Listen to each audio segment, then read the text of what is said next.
Olá, saudações a todos e a todas, sejam todos e todas bem-vindos a mais um Café Consciência. O Café Consciência é um projeto de extensão do Centro Universitário Uniacademia e tem como propósito aproximar os estudos científicos de modo geral, ou seja, trabalhos acadêmicos, livros, artigos, publicações em geral, do público acadêmico e não acadêmico. Ou seja, falar de ciência com leveza, respeito e interesse, para que fique registrado e que todos consigam trazer a ciência mais próximo do seu dia a dia. Hoje nós estamos recebendo, com um sentimento de muita gratidão e respeito, a professora, médica e teóloga Maria Inês de Castro Millen. Seja bem-vinda, professora.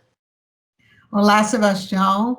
É uma alegria grande estar aqui, né, nesse Café Consciência. Acho que é uma iniciativa muito boa nesses tempos em que a gente precisa se comunicar, né, por esse meio digital, né? E então queria agradecer o convite de estar aqui, cumprimentar e saudar também a todos e todas que estão nos ouvindo e dizer que é com muita satisfação que eu aceitei o seu convite para essa conversa. Eu agradeço demais, né, você ter aceito o convite para a gente poder estar conversando com o nosso público a respeito desse tema, que é um tema que eu, assim, considero dos mais importantes, né? Eu tenho essa ligação muito forte com Deus, com a igreja, né? Com a teologia um pouco mais distante, assim, mas também é uma área de muito interesse minha, né? Então, pessoal, só para a gente poder começar esse nosso bate-papo aqui, eu quero trazer uma frase, né, que eu li há uns tempos atrás, que é uma frase do Einstein. Por que é uma frase do Einstein, que eu trouxe a frase do Einstein, né? Porque o Einstein, ele é considerado aí, né, um dos ícones maiores da ciência. E já que nós estamos falando de ciência, e hoje é muito interessante que nós vamos falar um pouquinho do outro lado, né, da fé, da questão teológica, né, um pouco da fé. E aí a frase do Einstein é o seguinte: sem Deus, o universo não é satisfatoriamente explicável. Olha só que interessante, um expoente da ciência, um dos maiores ícones da ciência, dizer que sem Deus, o universo fica não satisfatoriamente explicável. Ou seja, não dá para explicar só pela ciência, né? É necessário que tenha a presença de Deus nisso tudo aí, né? Então é o seguinte, eu trouxe essa frase para a gente poder iniciar. Eu vou fazer uma breve apresentação da professora aqui, depois ela completa essa apresentação, né, que é uma alegria muito grande tê-la conosco aqui. É a professora Maria Inês de Castro Millen, ela é graduada em Medicina, olha que interessante, pela UFJF e em Teologia pela PUC-Rio, tem mestrado em Ciência da Religião pela UFJF, doutorado em Teologia pela PUC-Rio e é presidente da Sociedade Brasileira de Teologia Moral. Membro da Comissão de Bioética da CNBB, mãe, avó, e eu sei que nas horas vagas também é um pouco artesã, sabe? Ela faz um pouco de artesanato para desestressar. Marinês é muito estressada, sabe? Nada, a professora Marinês é uma pessoa muito serena, né? Muito amiga da gente. Eu já queria, né, assim, fazer uma provocação para você. Eu falei aqui que você é médica, professora e teóloga, né? Qual destes te identifica mais, te realiza mais? Ser médica, professora ou teóloga? Olha, Sebastião, eu vou responder essa pergunta, não sei te dizer hoje o que me realiza mais é ser avó. Essa é a minha maior realização hoje, entendeu? Mas eu fiz um caminho, só para dizer, né? Eu fiz medicina por vocação, né? Uhum. Trabalhei 21 anos com obstetrícia, ginecologia, né? Mas como que eu cheguei na teologia? Eu acho que é importante dizer isso, né? Perfeito. Eu tive um tempo que eu tive que deixar a obstetrícia, porque as minhas filhas precisavam de mim, a obstetrícia não tem horário, né? Maternidade, criança não escolhe para nascer, você fica muito... Então, eu tive que fazer uma opção mais pela ginecologia. E na ginecologia, eu comecei, na obstetrícia, eu trabalhava com a vida que chegava, né? E com a alegria, quase sempre, da vida que chegava, né? As pessoas, e eu sempre dava boas notícias, quase sempre, para as pessoas, né? Ótimo, Com perfeito. a ginecologia, eu comecei a trabalhar com a prevenção do câncer ginecológico. Sim, Então, muitas vezes eu comecei a ter que dar más notícias para as pessoas, tá? Então, eu tive internamente a necessidade de compreender melhor essa questão da vida, da morte, de Deus, né? uhum, E eu tinha toda uma formação cristã, mas eu não tinha um conhecimento assim maior. E aí, conversando com um padre na época, que era amigo nosso, ele disse assim: por que você não vai fazer umas disciplinas lá no seminário? olha Está só, tendo tem um curso lá de teologia, você é médica, você vai lá, faz um curso de teologia moral, de fundamentos e tal, tal. E aí eu resolvi ir, mas eu cheguei lá no seminário para fazer uma disciplina e comecei a entender que eu não daria conta de estudar teologia se eu não tivesse uma base de filosofia. olha, Então, eu fui para a filosofia, fiz 2 anos de filosofia, as disciplinas básicas de filosofia, e depois fiz o curso de teologia, né? E me apaixonei pela teologia. E nesse tempo eu trabalhava ainda com medicina, né? aham, Trabalhava porque gostava, sempre fiz medicina por amor àquilo que eu fazia, né? Mas eu fiquei tão envolvida com a teologia que chegou um momento em que eu tive que fazer uma opção. E eu consegui me aposentar na medicina, proporcionalmente, né? uhum, Eu trabalhava no SUS e trabalhava também no consultório particular. Eu consegui me aposentar e comecei a me dedicar, fui para fazer o mestrado em ciência da religião e vi que eu queria trabalhar com teologia, a dar aula, né? uhum, Para compreender aqui duas coisas, né? A relação, quem era Deus, né? E quem é o ser humano. E uhum, essa relação entre viver na história e viver na eternidade. O que, que era isso, né? sim, Então, fui fazer teologia. E aí eu entendi aquela sua primeira pergunta, aquela questão do Einstein, né? Eu vou sim, emendar aqui. Eu comecei a perceber que, na verdade, a teologia é uma ciência, mas é uma ciência segunda, né? Vamos dizer assim.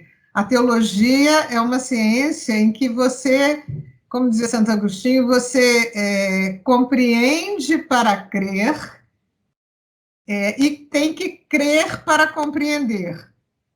perfeitamente. Então, assim, não dá para fazer teologia neutramente, né? Vamos dizer assim, eu não acredito em Ah, nada e vou fazer teologia como uma ciência que eu vou aprender sobre Deus e não tem muito jeito, porque você acredita que então um ateu não consegue fazer uma teologia muito profunda? não, ele vai saber conceitos sobre Deus, conceitos sobre fé, conceitos, mas ele não vai se envolver com aquilo que ele está Perfeito. aprendendo, né? Eu acredito, como disse o Leonardo Boff, ele disse uma vez, ele diz assim, a teologia é um momento segundo, a gente deveria fazer teologia de joelhos, né? Porque ele diz assim, a experiência de Deus, a teologia é para compreender aquilo que eu já creio, aquilo que, mesmo que eu não saiba que eu creio, né? Porque, no Entendi. fundo, o ser humano sempre tem uma pergunta, né? Quem sou eu? De onde que eu vim? Para onde que eu vou? Esse desejo de infinito, esse desejo de eternidade, esse desejo essa percepção de que existe algo maior do que nós, que é isso que o Einstein vai dizer, né? Por mais que eu tenha todas as ciências, eu tenho uma percepção de que eu não sei tudo, que tem algo maior que me provoca, né? Existe um mistério, né? Existe um mistério, a vida é um mistério, o Aham. ser é um mistério, né? Mas deixa eu E te é perguntar esse. uma coisa. Naquela pergunta, né, que eu até tinha combinado com você, de falar com você, assim, muitas pessoas acreditam que a fé não anda junto com a ciência. Aí eu até falei desse nosso desafio de tentar explicar para as pessoas por que a teologia é uma ciência, né, e estuda Deus. A ciência, uma das coisas que mais caracteriza a ciência é justamente você comprovar, não é isso? É você apresentar evidências e provas da existência. Como é que fica isso dentro do estudo da teologia, já que, assim, as pessoas têm uma dificuldade de enxergar essa comprovação da existência de Deus? Eu acho que nós estamos muito marcados, Sebastião, pela ciência moderna, né? No sentido de ciência moderna, que começa com Descartes, né? A ideia de que a gente tem que a ciência é algo que nos faz provar, né? A ciência exige de nós uma comprovação. Mas, no fundo, a ciência, mais do que comprovar, a ciência nos pede uma refutação. Porque a ciência, quando a gente descobre alguma coisa, e aqui eu falo também do lugar da saúde, da medicina, Sim. né? Quando a gente descobre alguma coisa, a gente vai ver que a gente nega aquilo que foi descoberto antes. Então, a ciência nunca é a certeza absoluta de alguma coisa, né? Porque senão a gente fazia ciência e disse, agora a gente já sabe tudo, não precisamos mais fazer ciência. Então, a ciência é sempre uma busca de novas descobertas, é sempre busca de algo mais.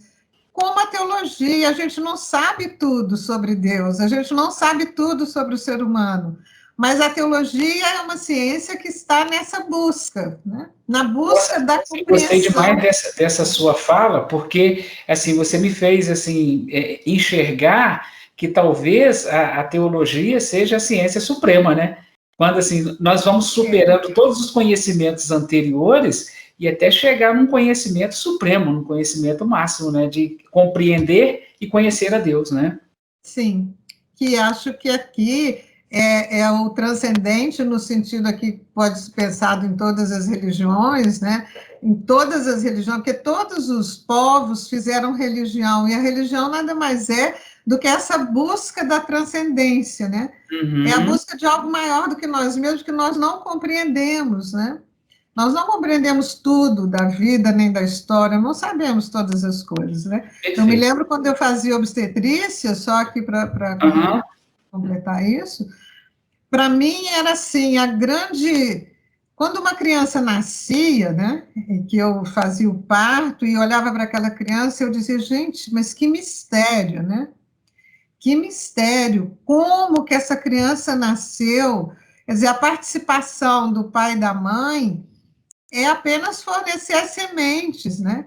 O resto tudo foi feito sem que o pai e a mãe participassem, né? Aquela criança desenvolveu, cresceu, os órgãos foram formados, e até ela nascer, uma criança perfeita, e você diz, e aí, mas como é que foi que isso se deu, né? Então, acho que tem uma pergunta aqui de fundo que todo mundo se faz, mesmo que não dê conta, né? É verdade. É verdade. O Marinês, só mais como é que eu vou dizer, uma curiosidade, né? A teologia, eu não sei se é como eu enxergo, né? Mas eu acredito que a maioria das pessoas enxergam assim, é um meio muito masculino, né? Como é que foi isso? Sim, é um meio muito masculino, ou é uma visão de algumas pessoas? Como é que foi esse desafio para viver nesse mundo e vencer nesse mundo, digamos assim, né? Sim, eu falo isso, que a medicina também era um meio muito masculino. Quando eu fiz medicina, quando eu entrei na faculdade, a minha turma foi a turma do maior número de mulheres que teve na faculdade, porque entraram alguns excedentes. As turmas anteriores a minha tinham muito poucas mulheres, uma, duas, três, quatro, né, para 60. Então, assim, a minha turma tinha 14 mulheres, né, numa turma de 90 pessoas. Então, era um meio também muito masculino. E no começo a gente foi muito hostilizada na faculdade, né? Se aqui é lugar de homem, vocês estão tomando lugar dos homens, lugar de mulher é no tanque, é em casa. Escutamos muito isso, mas vencemos, né? ficamos amigos dos nossos colegas de turma. Eu costumo brincar assim, eu até casei com um, né? Pois é. Que era o meu colega de turma, né? Então, mas também na teologia, né? Eu falei assim, eu acho que eu gosto de enfrentar alguns desafios, né, Sebastião? Eu acho É verdade, é verdade. porque a teologia também é um lugar, sobretudo a teologia, mais ainda, né? Porque hoje a medicina se abriu. Eu fui há pouco tempo É. fazer participar de uma mesa redonda na Suprema, e antes da pandemia, e eu fiquei espantada com o número de alunas mulheres. A sala estava repleta de alunas mulheres. Uhum. Eu brinquei com o professor que estava na mesa comigo. Eu disse para ele, Alexandre, quanta mulher? Ele disse, não, agora a medicina só tem mulher fazendo medicina, né? Então, assim, mas na teologia não, né? Na teologia ainda é o mundo masculino, porque a teologia católica, sobretudo, né, os padres e os bispos, um reduto, vamos dizer assim, masculino, né? É Uhum. um reduto até machista, né, podemos dizer Sim. assim, né? Patriarcal, machista, É. que vem de toda uma tradição, né? Patriarcal, mas acho que as mulheres conseguiram entrar nesse meio, nesse Uhum. lugar, né? Eu, particularmente, nunca tive dificuldade, sabe? Eu fui Perfeito. convidada, fiz, sempre fui respeitada, sempre fui muito bem tratada, né? E sempre fui acolhida na teologia por onde eu passei, e hoje consegui trabalhar, consigo fazer assessorias e ser bem acolhida, né? Mas é um lugar masculino, é um lugar em que os homens predominam. Ainda temos uma visão, sobretudo aqui, estou falando aqui da Igreja Católica, que é o que eu conheço, né? Sim. De que as mulheres, na verdade, as mulheres são maioria na Igreja Católica, né? É, verdade, Maioria, elas verdade. são maioria, mas são sempre, vamos dizer assim, estão sempre inferiorizadas, no sentido Segundo de que plano, elas né? não sabem, elas estão lá para aprender, para obedecer, para trabalhar, para servir, né? Que eu acho que é interessante, mas quando a gente consegue fazer teologia, a gente percebe que há um certo incômodo, às vezes, né? Uhum. Dos homens, das mulheres estarem assumindo esse lugar. Mas eu não posso reclamar, eu sempre fui Aham. bem recebida, fui bem acolhida, e sempre trabalhei, sempre pude fazer, né? Mas de fato isso, a gente tem uma cultura patriarcal machista que ainda não conseguimos vencer, não. As mulheres têm que fazer dobrado, vamos dizer assim, para você É ser verdade, reconhecida, você tem que ter uma competência maior do que a dos homens, muito é maior para verdade. você poder ser reconhecida, né? Infelizmente ainda é assim, né, Maria? Ainda é assim. Acho que é também em todos os lugares, né? É, Mas na teologia também, né? mas vamos mudar isso. Estamos começando a mudar isso, Estamos né? Com começando a mudar, certeza. sim. Então, gente, a professora, ela já escreveu, né, artigos e livros, e ela tem aqui 3 obras, né, que se chamam Os Desafios Morais, não é isso, professora? Os Desafios Morais. Formação e os desafios morais, Dentro da área de teologia. da E área da tem formação. esse último livro dela, né, que ela participou dele, ela escreveu um dos capítulos, me interessou muito, porque eles falam sobre a teologia da prevenção. É um termo que eu ainda não havia escutado, e eu estou muito interessado em ouvi-la falar um pouquinho sobre este assunto, né? Eu acredito que muito poucas pessoas também já haviam escutado sobre isso. Professora, o que é a teologia da prevenção? Como é que esse trabalho de vocês circulou em torno dessa teologia da prevenção? Como é que a gente pode falar isso para as pessoas acadêmicas e não acadêmicas para que elas possam entender do que se trata? Sim. Então, nós, lá na Sociedade Brasileira de Teologia Moral, nós temos um grupo de estudo, né, um grupo que trabalha, um grupo que se reúne, que se encontra, e nós percebemos que nós precisaríamos dar uma contribuição na área da formação. Na área da formação, a gente sentiu que havia uma deficiência na área da formação, sobretudo da formação humano-cristã, né, dos próprios formadores, dos próprios padres, seminaristas, religiosos, né? Então, trabalhamos 2 livros nessa perspectiva, né? Formação, Desafios Morais da Formação. O primeiro livro foi tão bem aceito que precisou de uma reedição, que é difícil na área da teologia, porque, né? Então, houve uma reedição, e o segundo livro foi encomendado pela editora, um segundo livro com outros temas na área da formação. Então, em 2019, escrevemos o primeiro, em 2020, lançamos o segundo, e agora, em 2021, resolvemos lançar um que nós chamamos de Teologia da Prevenção, porque nós começamos a pensar que nós estávamos trabalhando a formação a partir das coisas que já estavam difíceis, né? Ou das áreas em que havia uma certa complicação. Então, como trabalhar a formação, né, a partir daí? É quase como apagando incêndios, vamos dizer assim. Então, quando pensamos na formação, na teologia da prevenção, começamos a pensar, nós precisamos começar a trabalhar para prevenir que certas coisas não aconteçam, né? Que certas coisas não aconteçam, né? E aí também eu me lembro da minha formação na medicina, eu trabalhei com prevenção do câncer ginecológico muito tempo, né? Sim. Então eu falei, gente, nós precisamos trabalhar com prevenção, porque a gente fica, já depois que as coisas acontecem, é que a gente vai começar a querer remediar, mas precisamos tentar fazer com que as coisas caminhem de uma forma que a gente não precise depois remediar, né? Essa prevenção no sentido, prevenção, né? É prevenir no sentido de tomar cuidado. Tomar cuidado, vamos olhar para isso com cuidado e vamos tratar, vamos tentar evitar que aquilo que é ruim ou que é mal aconteça, né? E aí tomando algumas medidas, né? Quais medidas seriam necessárias para a gente prevenir algumas coisas, né? Então, aqui tem vários artigos nesse livro que eu posso citar aqui algumas coisas. Por exemplo, prevenir contra o apagamento da alteridade, quer dizer, o apagamento do outro, que hoje é muito comum, né? Então, é uma desumanização, então, né? Isso seria uma desumanização. Uma desumanização. E o subtítulo do livro significa isso, né? O subtítulo ficou com esse nome, Por um Caminho de Humanização. Então, a perspectiva da prevenção é uma perspectiva da humanização, de tentar trabalhar num mundo tão desumano que nós estamos vivendo, né?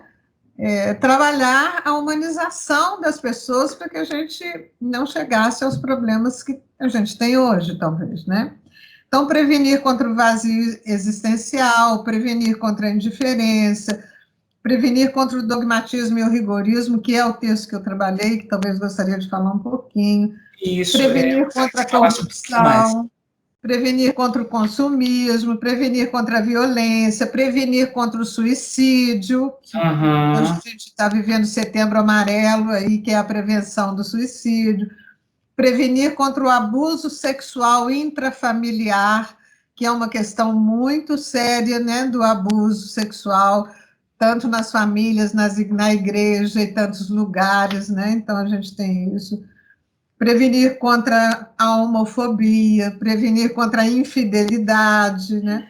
Prevenir contra a dependência virtual, contra a dependência química. Então, um pouco muito atual esses temas, hein? São muito temas, atuais. Assim, muito atuais, né? Trabalhar um pouco essa ideia de como prevenir, né? Como investir nessa prevenção a partir do dado da fé.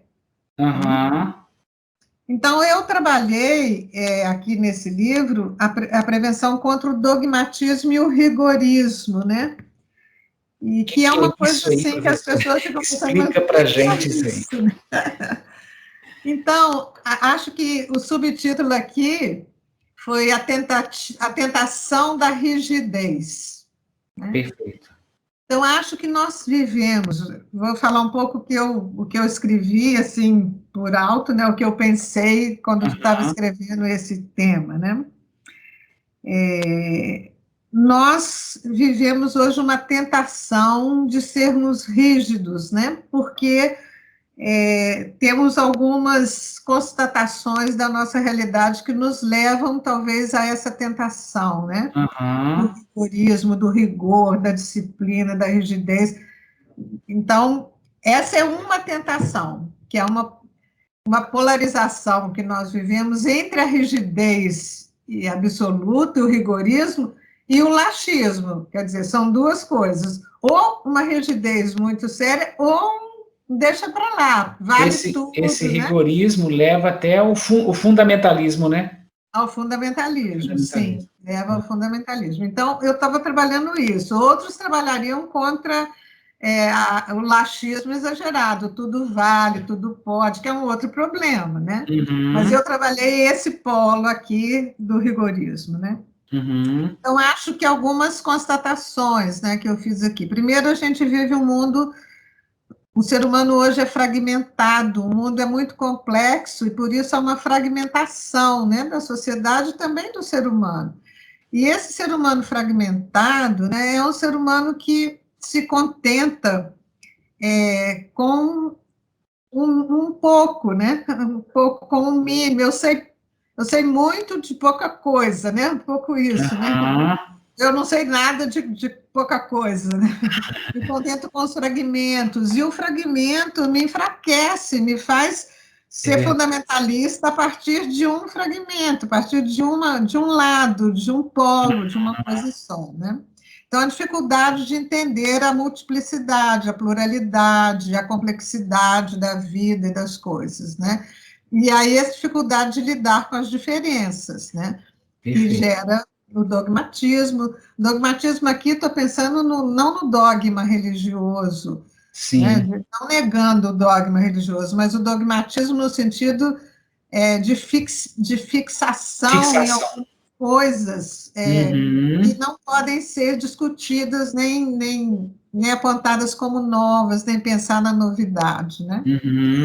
Depois, acho que a gente vive uma segunda constatação, uma realidade de múltiplas verdades, né? Ou até de nenhuma verdade.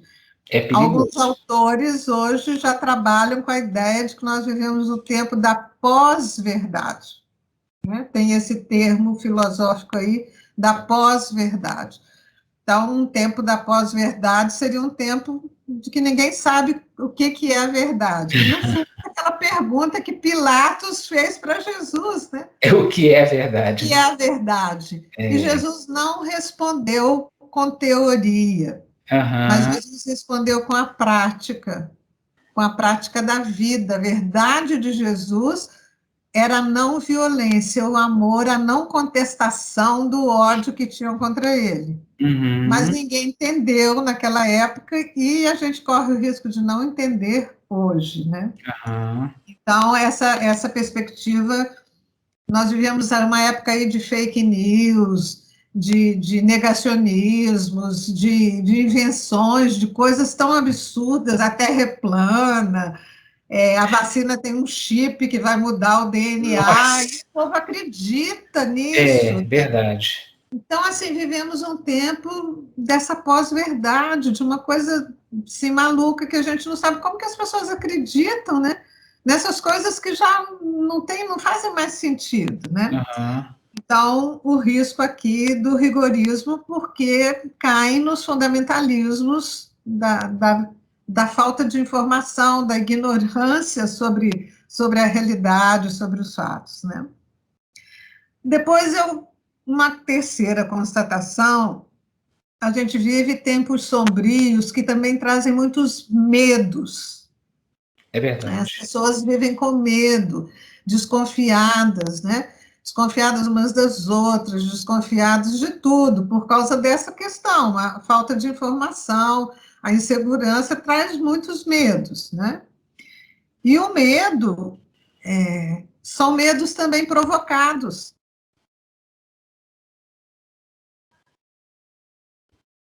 Essas falsas informações que trazem medo para as pessoas, né? Por exemplo, vou dar um exemplo atual da pandemia aqui, que não está aqui no livro, mas alguém diz assim, mas a vacina, falaram que se tomar a vacina, essa vacina faz mal, você vai ter um problema no coração, a vacina traz não sei o quê, a vacina, e as pessoas têm medo de vacinar, né? Diz assim, eu vou a vacina, esses dias a pessoa disse assim, fulano disse que tomou a vacina da Pfizer e morreu. Eu disse, o vírus foi direto para o coração da pessoa e matou. Eu disse, gente, a vacina é vírus morto ou atenuado, não tem vírus vivo na vacina que faça uma ação. Então, assim, e as pessoas, então, com medo, entendeu? Uma senhora disse assim uma vez para mim, porque eu estou falando de vacina, eu lembrei disso, numa fila eu estava para vacinar da gripe, antes dessa pandemia, vacina da gripe, ela disse assim, é a primeira vez que eu vou vacinar de gripe, mas eu estou morrendo de medo, porque eu acho que o governo quer matar os velhos, quer que a gente tome essa vacina para a gente morrer, me falaram que essa vacina está matando os velhos. Então, você vê, são questões que trazem medo para as pessoas, desconfiança, as pessoas estão assustadas, amedrontadas, né? Então, se agarram a tábuas de salvação. É verdade. Se agarram a qualquer fala, alguém que se apresenta como salvador da pátria, convence essas pessoas a qualquer coisa, né? Então, e assim, algumas pessoas podem tratar o medo a partir da disciplina, do rigor, né? Porque as pessoas são manipuladas, às vezes, e entram nessa perspectiva, né? Então, o rigorismo, o dogmatismo, às vezes, nasce do medo. É preciso a gente vencer o medo através da disciplina, né? Educar pelo medo, né? E a quarta constatação é a tentação do poder. Acho que também a gente vive um tempo da tentação do poder, né? O poder é sempre um confronto de forças, né? O desejo de poder, quem tem insegurança ou quem tem, né, tem desejo de poder para vencer aquela insegurança. A insegurança traz poder. Esse poder, ele atrai e trai. Né? Ele atrai as pessoas, né? Ele brilha muito, ele seduz as pessoas, mas ao mesmo tempo as pessoas ficam tão inebriadas com eles que acabam se traindo e traindo as pessoas que estão... Traindo as pessoas, então. Então, o poder é ilusório, na verdade, né, Sebastião? É ilusório, mas ele traz aparentemente segurança, prestígio, né? E as pessoas que se investem na busca do poder pelo poder acabam sendo opressoras dos outros, né? Criando rigorismos, dogmatismos, né? Rigidez no modo como lidar com os outros, porque são inseguras no poder. Autoridade é diferente de poder, e aqui a teologia ajuda isso, né? A Sagrada Escritura ajuda. Jesus falava como quem tem autoridade, mas Jesus não tinha poder. Né? E nós temos necessidade, muitas vezes, de um Deus poderoso. No sentido do poder mesmo, né? Nós não aceitamos até hoje, talvez, Jesus, né? Porque Jesus era um Deus frágil. Frágil, isso mesmo. Um Deus frágil, um Deus impotente, talvez assim, falar isso assusta as pessoas, né? Mas Jesus era um Deus impotente, Jesus é um Deus que se deixou ferir. Jesus é um Deus que se deixou ferir, Jesus é um Deus que se deixou que o prendessem, deixou que o pregassem numa cruz, e não reagiu violentamente às ameaças e nem à morte que lhe foi infligida, né? E os poderosos de hoje querem que a gente reaja, ao invés de comprar feijão, compra fuzil. Existe uma tentação muito grande nesse sentido. Se o outro te incomodar, você tira ele do seu caminho, até mata. É verdade. E é contramão. E fazem isso em nome de Deus. Falam isso em nome de Deus. Quer dizer, não só agora, mas durante a história da humanidade, muito se matou em nome de Deus, né? Sim. E Jesus é o não violento por excelência. Então, aqui, entrando na prevenção, né, para a gente... A grande prevenção aqui que a teologia propõe contra a rigidez é tomar Jesus e a vida de Jesus como eixo. Perfeito. Como eixo. Jesus é o não violento por natureza, né? O não violento por natureza. E nós precisamos, então, trabalhar na educação, sobretudo das crianças e dos adolescentes, nunca uma educação pelo medo, nunca deu certo educar as pessoas pelo É medo, verdade, é verdade. né? Educar pelo medo, a gente só criou pessoas neuróticas, pessoas Aham. doentes, né? Nem pelo Pessoas, medo e nem pelo revide, né? Eu sempre falo isso. Às vezes a sim, pessoa, você pisa no calo da pessoa sem querer, ela vai te dar um chute na canela, aí você vai dar um soco no estômago dela, ela te dá um soco na cara, você atira nela. Quer dizer, sim. se a gente não for humilde, né, como Jesus propôs, e parar com isso, né, a coisa vai Sim. crescendo, vai crescendo, vai crescendo, e se torna esse caos, essa confusão de povos contra povos, né? Jesus rompeu o círculo da violência, Isso né? aí. Quando disseram para ele assim: se você é mesmo Deus, desce dessa cruz. E Aham. ele, como Deus, ele poderia ser mostrar ali todo o seu poder e dizer: eu vou descer e vou espalhar esse povo todo e vou mostrar para vocês quem eu sou. Mas ele não desceu. Aham.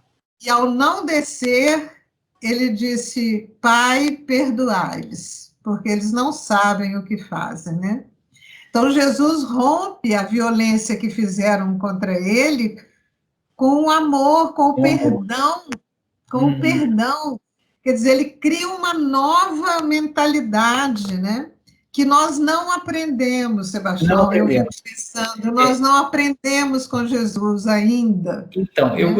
eu gostei uma frase que eu costumo falar que é o seguinte, né? Que Jesus não veio na Terra exibir sua divindade, né? Ele não veio aqui para, eu sou Deus, eu sou maior. Não, eu acredito que ele tenha vindo para ensinar para a gente como é ser o ser humano na sua plenitude. Sim, Foi o que ele tentou fazer, mas é o que você falou, né? É um aprendizado difícil. Nós não sim. aprendemos ainda. Não aprendemos ainda, né? Porque Jesus mostra para a gente quem é Deus, e ele diz: Deus é aquele que é misericórdia, né? Deus é amor, Deus é aquele que perdoa sempre. Mas nós queremos o Deus Senhor dos Exércitos, o Deus milagreiro, o Deus que resolve as coisas Uhum, né, com a uhum. espada, né? Esse não é o Deus de Jesus, É né? verdade. E ele diz: quem que é o ser humano? O ser humano é aquele que está a serviço dos outros. É aquele que, para ser humano em plenitude, ele precisa estar aberto ao outro na sua diferença. Então, ele não pode ser rígido, não pode viver essa polarização, E né? nem ser indiferente. E nem ser indiferente, nem o ódio e nem a indiferença, né? Então, é preciso ser aquele que está aberto para o outro, aberto para a humanidade do outro, seja ela qual for, porque qualquer ser humano, por mais diferente que ele seja, por mais que ele esteja envolvido em situações complexas, né, que aparentemente são más, ele tem uma dignidade própria de ser humano, se a gente acredita que ele foi criado por Deus como nós somos. Todo mundo foi Uhum. criado por Deus com uma dignidade própria. Essa dignidade precisa ser reconhecida e resgatada, mas ela só é conhecida se eu me abro amorosamente para o outro, né? Se eu quero me vingar do outro, se eu quero eliminar o outro, se eu quero submeter o outro, se eu quero colocar o outro para abaixo, eu já saí do caminho de Jesus, né? Aham. Então, acho que aqui nós temos muitos fundamentalistas, dogmatistas, rigoristas, que são sempre violentos, É verdade. são sempre violentos, né? Porque sempre querem excluir o diferente, sempre querem excluir o diferente, né? E ficam buscando bodes expiatórios, né? É, Então é preciso acabar com esse por isso, aquilo, é isso. Sempre tem que buscar um culpado, né? Como buscaram Jesus como bode expiatório naquele momento é lá, né? verdade. Então, a violência é própria do poder estabelecido, mas não é sinal da autoridade reconhecida. A autoridade reconhecida não precisa da violência. Né? A autoridade, quando é autoridade mesmo, ela não Aham. precisa ser violenta para ser reconhecida, né? É, Ela pode ser reconhecida através do seu jeito amoroso, terno, atencioso de ser, né? Então, é um pouco isso a prevenção, né? A prevenção do que eu tratei, né? É trabalhar um pouco essa ética de Jesus, né? uma ética do acolhimento, uma ética do respeito à diferença, de uma ética do diálogo, uma ética da convivência, e não da competição. A ética da competição é uma ética horrorosa. O nosso mundo é um mundo extremamente competitivo, É e por isso verdade. não tem convivialidade. Para competir, eu tenho que eliminar o outro, né? E Para eu baseado numa ganhar esse lugar, meritocracia, eu né? tenho que eliminar o outro. Então, nós vivemos, Jesus seria a contramão do mundo que nós vivemos. Por isso é difícil, né, Sebastião? Por isso é Não, difícil. e é bem contramão mesmo, né? E porque esse mundo que nós estamos vivendo ele hoje, ele é baseado numa meritocracia. E Sim. há uns dias atrás, fazia uma palestra para os meninos do Emaús, né? E nós falávamos lá sobre o protagonismo na evangelização. Aí foi interessante que eu falava para eles que o protagonismo significa ser o primeiro, o ator principal, o primeiro. Só que o protagonismo na evangelização, a gente vê que Jesus fala, seja aquele que serve, né? Os últimos serão os primeiros, os primeiros serão os últimos. Ou seja, este protagonismo, principalmente dentro da evangelização, ele é um valor invertido, porque Jesus nos propõe a tomar os últimos lugares, a sermos aqueles Exatamente. que servem, né? Essa proposta que você está falando, né? Ah, então, e nós ficamos muito com a ideia, porque o cristianismo se misturou muito com o império, né? Aham, E se misturou na época lá de Constantino, virou a religião do império, então assumiu muitas características do império, né? E perfeito. Deus visto como o imperador, Deus visto como o rei. Jesus nunca quis ser rei, né? Aham, Eu costumo brincar até lá no seminário com os meninos, né? Eu falo assim, Jesus deve ficar muito triste nesse dia da celebração do Cristo Rei, que é o dia do leigo, inclusive, né? O dia da celebração do Cristo Rei na liturgia. E eu digo, porque Jesus, toda vez que quiseram fazê-lo rei, ele fugiu, né? E agora, como ele não está aí mais para reclamar, a gente faz Jesus rei, bota um manto, bota coroa, bota tudo e faz ele rei, porque nós precisamos, e aqui tem uma relação com a nossa insegurança, é nós verdade. precisamos do rei, do Deus, daquele que manda, daquele. A gente não criou essa liberdade dos filhos de Deus para a qual fomos libertados, né, por Jesus, de sermos protagonistas, mas protagonistas em conjunto, né? Em Sim, conjunto, não um protagonista, alguém que sozinho vai lá fazer e acontecer e todo mundo tem que obedecer, né? Nós não aprendemos a ser comunidade.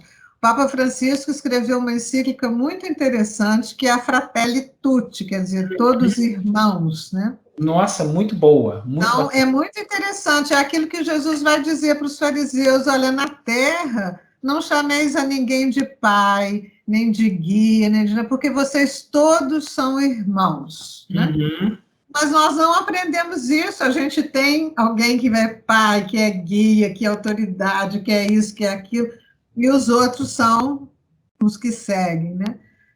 Então, acho que é um caminho, né? O caminho da prevenção é um pouco esse caminho de voltar à ética de Jesus, né? é E aqui eu verdade. falo a partir da teologia moral, que é a ética teológica, que é um assunto, pensar a ética hoje é extremamente necessário, né? Porque se a gente pensa a ética de Jesus, a gente estaria prevenindo tantas coisas, né? Se a gente Uhum, pudesse, pelo menos os cristãos, não estou dizendo dos não cristãos, se os cristãos vivessem, se aproximassem, porque é muito difícil viver totalmente, mas se aproximassem da ética de Jesus, nós estaríamos construindo um mundo mais humanizado, né? é verdade. Humanidade mais próxima daquilo que Jesus chamou do reino de Deus, que queria que fosse, que acontecesse já entre nós, né? Uhum. Então, nós estamos tão distantes porque nós esquecemos um pouco essa ética de Jesus e começamos a viver critérios humanos, né? É. Critérios humanos que a cultura nos ensina, né? E às vezes, Eu achei muito interessante essa questão da teologia da prevenção, É porque ela também insere um racionalismo nisso tudo, né? Que a pessoa fala assim, as pessoas às vezes não querem misturar assim, a religião, a teologia, ela tem que ser mais intuitiva, né? Mais emocional. Não, eu acredito que a gente pode usar a razão para trazer, para diminuir essas consequências, igual você está falando aí, né? Sim. Acho que nós precisamos usar o sentimento, mas não o sentimentalismo. A Isso. teologia vamos dizer assim, é racional no sentido de que é preciso compreender para crer, né? Perfeito. Compreender o que é o cristianismo, o que ele significa, o que ele se propõe, né?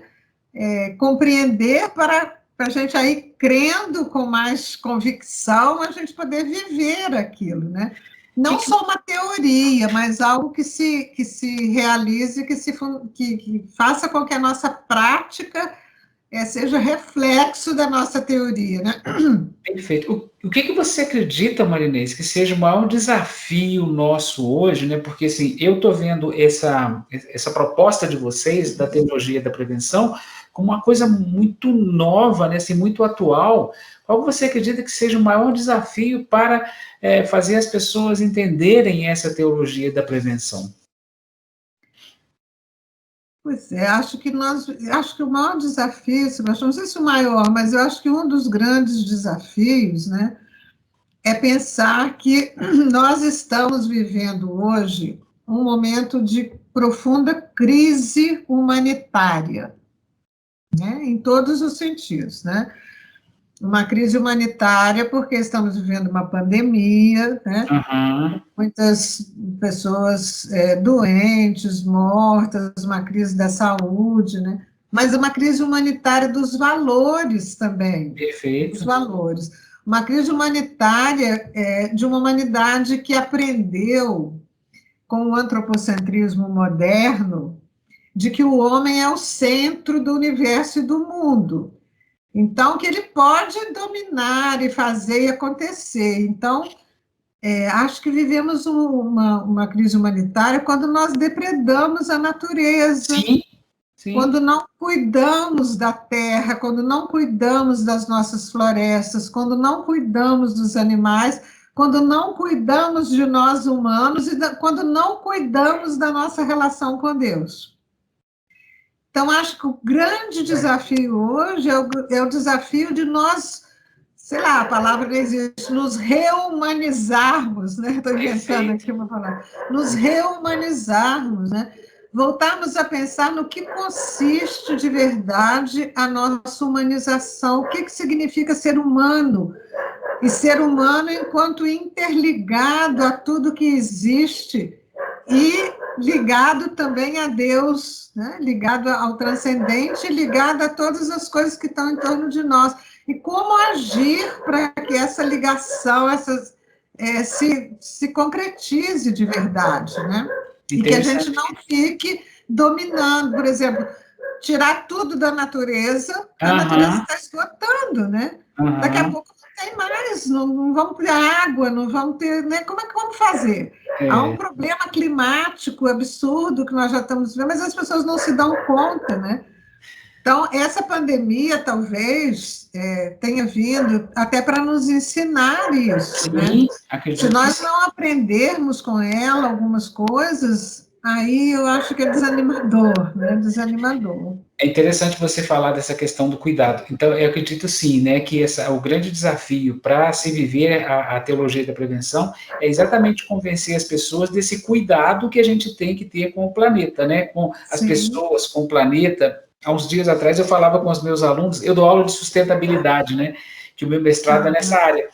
E aí eu falava com eles, vocês acham que se o ser humano, só o ser humano, não tivesse na face da Terra, no planeta Terra, ele seria mais preservado ou menos preservado? Aí todo mundo é unânime em dizer, não, ele seria muito mais preservado. Você pode ver, nas florestas onde o ser humano não está presente, a preservação é grande. Então, o ser humano precisa realmente trabalhar essa teologia da prevenção. O Papa Francisco tem uma encíclica também falando nesse sentido, né? De olhar para a natureza também e cuidar dessa natureza, principalmente prevenir. né, para que ela não se exclua, né? Uhum. Muito interessante nesse sentido.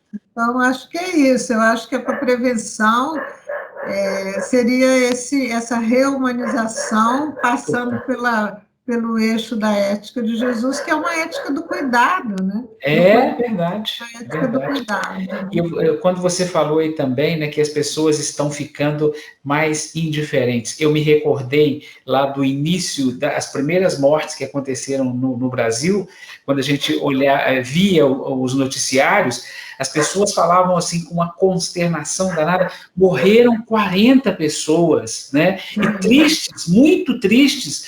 Hoje está morrendo assim, baixou. Estão morrendo 800, 900, o pessoal já fala numa tranquilidade que estão morrendo. Assim, 800 está bom. Tá bom, baixou, já tá bom. Já baixou. É uma normalização, né?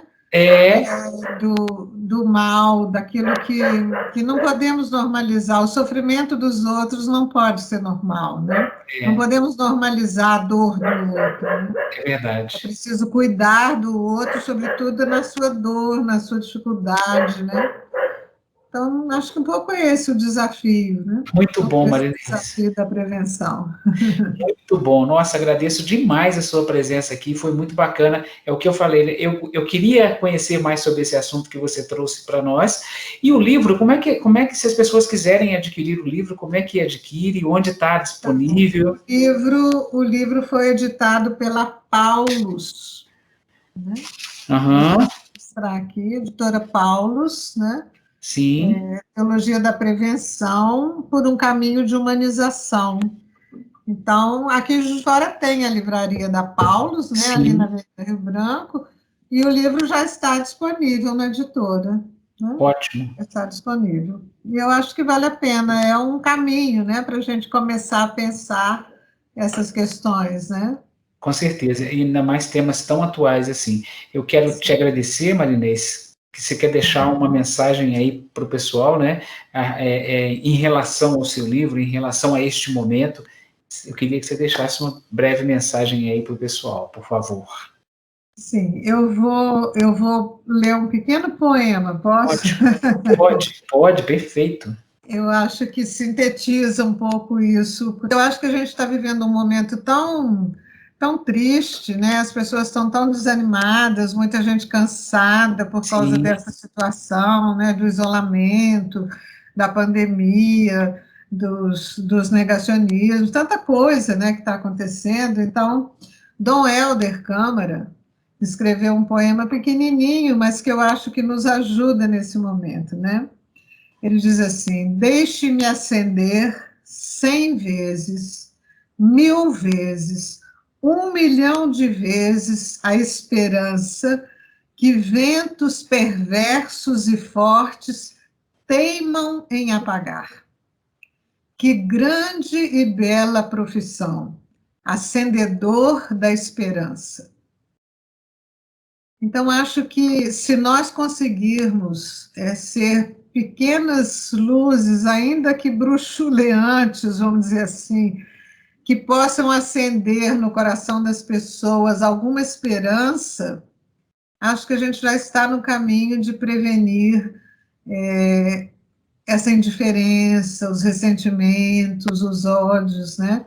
Sermos acendedores da esperança em momentos difíceis. Talvez seja isso que Deus espere de nós, né? Então, é essa um pouco a mensagem final, né? Sejamos acendedores da esperança. Marinês, muitíssimo obrigado pela sua participação aqui, né? Por você ter dedicado esse tempo aí para a gente, né? Ter vindo aqui, ter conversado com a gente, trazer esse tema que eu acredito que neste momento seja muito importante para que as pessoas possam conhecer mais, aprofundar mais e fazer com que isso se transforme, né, em uma ferramenta para a vida delas, principalmente a vida coletiva, para que fique melhor, né, para que as pessoas se envolvam mais, conheçam mais e tenham uma vida mais feliz, uma vida mais harmônica. Muito obrigado. Dê um abraço no Clesson. Muito obrigada. Das netas, né, que você está tanto bajulando aí, tá bom? São 2 netos. Netos. 2 netos, 2 meninos. Eu tive 2 meninas, agora tem 2 meninos, netos. Que beleza, hein? Completou. Completou.